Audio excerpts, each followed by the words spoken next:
Update po tayo kaugnay sa mga hinuli sa mga kilos protesta sa SONA kahapon. May ulat on the spot si June Veneracion. June? Connie, na-turn over na sa DSWD ang 12 individual na kasama sa mga inilagay sa police custody matapos ang mga insidente kahapon na may kaugnayan sa SONA.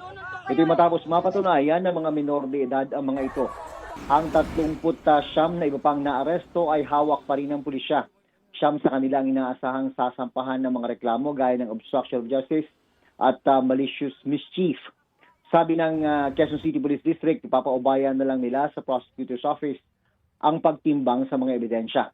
May mga nakita raw ng paglabag sa batas kaya nagsagawa sila ng pag-aresto, sabi ni QCPD Chief Brigadier General Randy Glenn Silvio.